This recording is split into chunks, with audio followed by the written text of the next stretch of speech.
I call it the golden circle.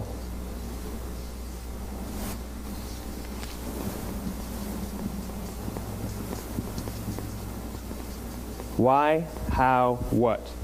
This little idea explains why some organizations and some leaders are able to inspire where others aren't. Let me define the terms really quickly. Every single person, every single organization on the planet knows what they do, 100%.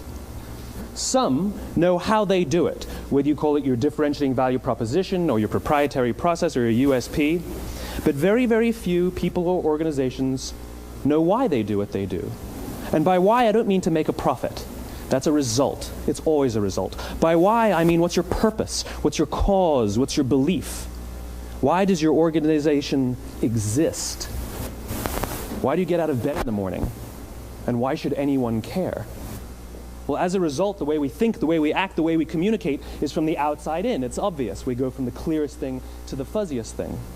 But the inspired leaders and the inspired organizations, regardless of their size, regardless of their industry, all think, act, and communicate from the inside out. Let me give you an example. I use Apple because they're easy to understand and everybody gets it. If Apple were like everyone else, a marketing message from them might sound like this. We make great computers. They're beautifully designed, simple to use, and user-friendly. Want to buy one? Meh.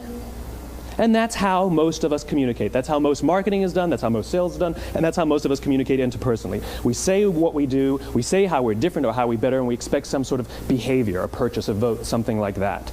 Here's our new law firm. We have the best lawyers with the biggest clients. We have, we always perform for our clients, do business with us. Here's our new car. It gets great gas mileage. It has, leather seats. Buy our car. But it's uninspiring. Here's how Apple actually communicates.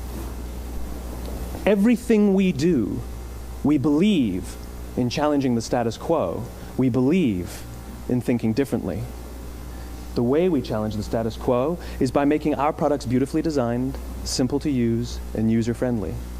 We just happen to make great computers. Want to buy one? Totally different, right? You're ready to buy a computer from me.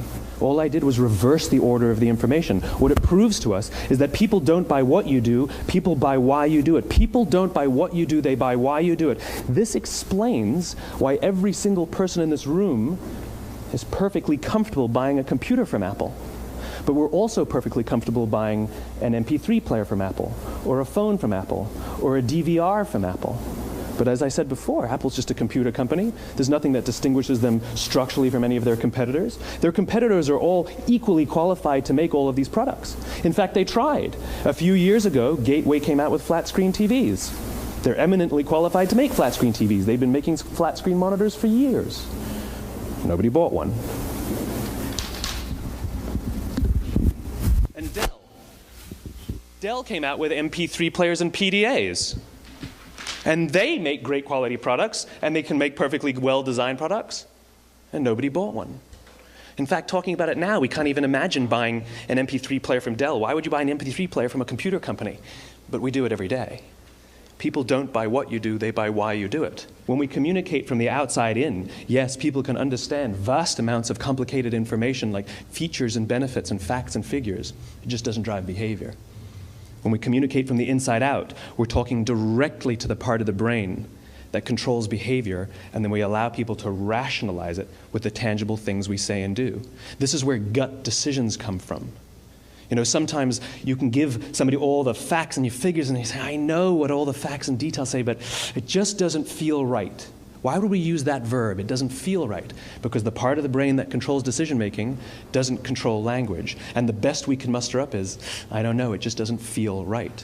Or sometimes you say you're leading with your heart or you're leading with your soul. Well, I hate to break it to you, those aren't other body parts controlling your behavior. It's all happening here in your limbic brain, the part of the brain that controls decision-making and not language.